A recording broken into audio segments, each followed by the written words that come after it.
枪乃百兵之王，招式大开大合，必取人性命。此枪更是名为夺命锁喉枪，可长可短，随心而动。长时足有数丈，旁人不得近身；短时如灵蛇出洞，暗藏杀机。一招毒龙穿心钻，令人防不胜防，堪称枪中极品。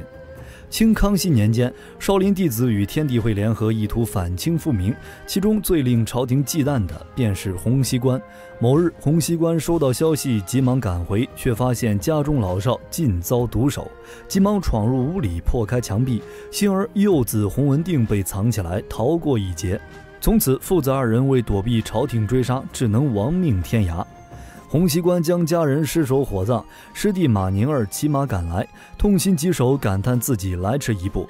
哪知马宁儿竟是弹出利爪，突施辣手，10数名黑衣杀手现身，包围四方。洪熙官取来配枪夺命锁喉枪，枪势一展，瞬息将3人洞穿，随即将洪文定绑在身后，长枪乱舞，气势如虹，很快将所有杀手清场。至于为何出卖洪熙官，无外乎名利熏心，两人之间已是不死不休，长枪与利爪交击，迸发出道道火光。数息间，两人已交手10几回合，马宁儿根本不是洪熙官对手，本想取来一旁火棍应对长枪，反被洪熙官以长枪抵住，双臂一旋，施展毒龙穿心钻，洞穿火棍，枪身再变，刹那间刺中马宁儿身躯，了结仇敌，纵马离去。转眼间已过数年，父子二人依旧漂泊无依。这日，洪熙官就要去见一个人，如今他沦落至此，自己的亲生大哥依旧愿意接纳。哪知正在交谈时，大哥瞬间发难，被他躲过，周遭时刻也是伪装的杀手。洪熙官倍感心寒，没想到亲兄弟也出卖自己。大哥以为他没了武器，得意洋洋，仔细一看却是雨伞，原是洪熙官早有防备，将夺命锁喉枪交给儿子看守。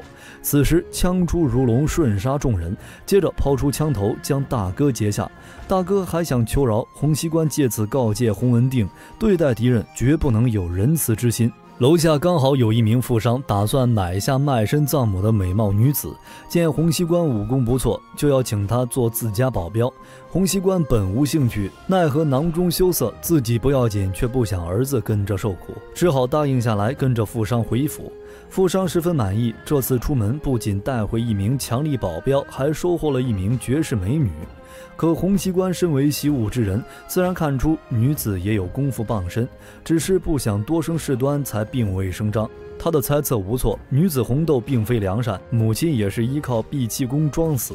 二人正是近来四处行骗的贼母女，此次就要通过骗婚卷走富商财产。只是洪熙官看上去武功极强，红豆实在不放心，借着做衣服之名试探他的武功。洪熙官知晓他并无恶意，所以招式中处处留手。见红豆依旧不断纠缠，气运周身挣开束缚，却无意间使出独门绝技无影脚，也让红豆知晓了他的真实身份。但红豆却并未打算告发。自从两人的第一次相见，如此才貌出众的天涯浪子，立时便撩动了他的心弦。红豆不去告发，洪熙官也就此作罢。隔日，洪文定正在庭院练功，富商之子阿星出言挑衅，洪文定也不再忍耐，出手教训一番后扬长而去。阿星仍不服气，他视为少林俗家弟子，飞鸽传书招呼4个小伙伴前来助阵。可他哪里知道，少林欲反清复明的计划泄露，住持深谋远虑，为保住计划中的藏宝图，将藏宝图分为5份，纹在5位弟子背上，称其为少林5祖。阿星便是其中之一。彼时少林寺已遭朝廷围剿，少林众僧奋力抵抗也无济于事，只能借助暗道令4名小和尚逃离。阿星的传信却被官兵所得，4名小和尚逃到富商家，5祖齐聚。如今少林已毁，当务之急是寻找大师兄洪熙官，由其护送至天地会，送出藏宝图，继续反清复明活动。可5祖不知洪熙官是何模样，不如先帮阿星找回场子。洪文定无奈出手反击，到底是从小习武，功底绝非5祖可比，使出无影脚将他们打得落花流水。这下5祖心服口服，口称老大。因5人曾商定建立门派，重振少林风范，以武功最高者姓氏为门派命名。此番洪文定胜出，洪门也由此而生。数日后，富商大婚之日，洪熙官为免红豆作乱，守在婚房前。见他牢牢盯住自己，红豆计上心头，故意惨叫，吸引洪熙官闯入婚房，随后将其压在床上，大喊非礼。富商带人急忙赶来，见到此景，大声斥责洪熙官，将他们父子赶出家门。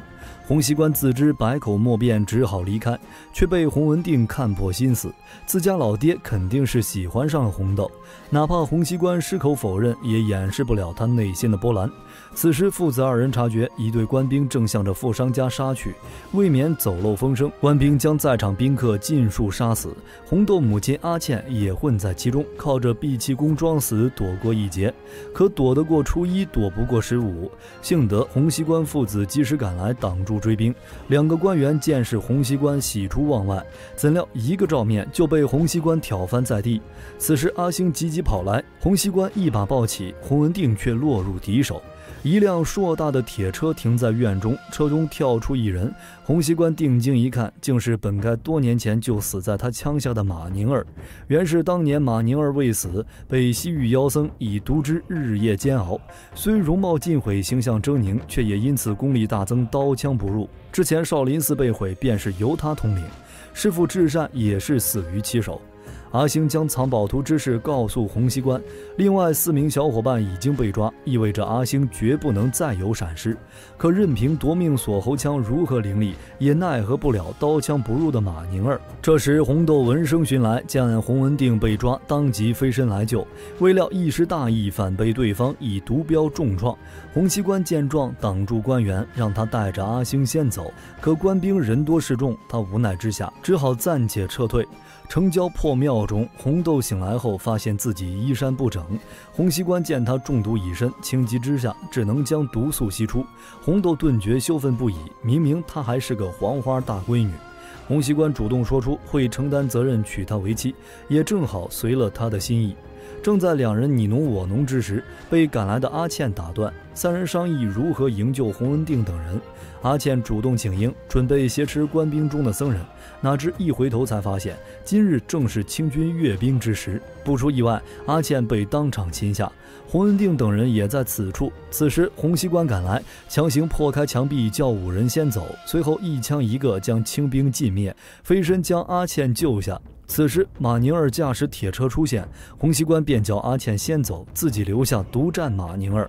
可任他枪法如何了得，也无法突破马宁儿防御。洪熙官知晓自己已经无法击杀对方，本就是抱着同归于尽的决心而来，拿出炸药当场点燃。马宁儿十分忌惮。这时洪文定心系父亲赶来，马宁儿趁洪熙官分神打飞炸药，洪熙官反手一枪刺穿其左脚，洪文定随即拿起炸药放在对方身下，一道火光轰然爆开，洪熙官疯狂在废墟中挖掘，幸而洪文定及时避开，并无大碍。众人会合赶到牛家庄，经由蜡像馆老板指引，几人终于找到约定地点红花亭。这时一群白衣青年现身，随即一道身影脚踏飞刀而来，正是天地会总舵主陈近南。陈近南叫众人留下养伤，至于马宁儿就由他来对付。入夜，洪熙官正安心养伤，阿倩向孩子们吹嘘自己当年的辉煌事迹。门口忽然出现一道黑影，阿倩看门一望是陈近南，顿时松了口气。哪知下一刻，对方竟是直挺挺倒下，门口的正是追击而来的官员。数名杀手已虎视眈眈，洪熙官及时出现，留下断后，众人相约在蜡像馆会合。未料官员还是寻迹追来，阿倩拼命施展当年的暗器绝技，交锋在电光火石间结束，虽成功将对方击杀，自身却也中了夺命暗器，命不久矣。等到洪熙官解决对手，赶到蜡像馆，阿倩却已经撒手人寰。此时马宁儿再度袭来，洪熙官留下抵挡，其余人爬上钟楼躲避，洪文定却取出自己的枪回转。俗话说上阵父子兵，二人齐心合力上下夹攻，令马宁儿一时吃了大亏。钟楼下有一池酸液，掉在其中必定尸骨无存。父子二人暂且击退敌手，不想马宁儿趁机丢出一人。洪熙官丢下麻绳牵住众人，自己却被马宁儿缠住。见其穷追不舍，红豆挺身而出，却被马宁儿反手击伤。洪文定见此良机，拿起身旁的枪头刺瞎马宁儿右眼，接着将其引到钟楼高墙上。随即洪熙官破窗而出，眼看即将掉下高墙，胡文定抛出绳索，洪熙官伸手接触，施展绝学无影脚，逆势而上，将马宁儿踢回高楼，刚好落入酸池，当场殒命。大仇得报后，洪熙官将藏宝图临摹下来，为少林五祖洗去纹身，让其各自归家，以待他日重聚。自己一家则是赶往南方天地会，虽彼此天各一方，却终将有相逢之时。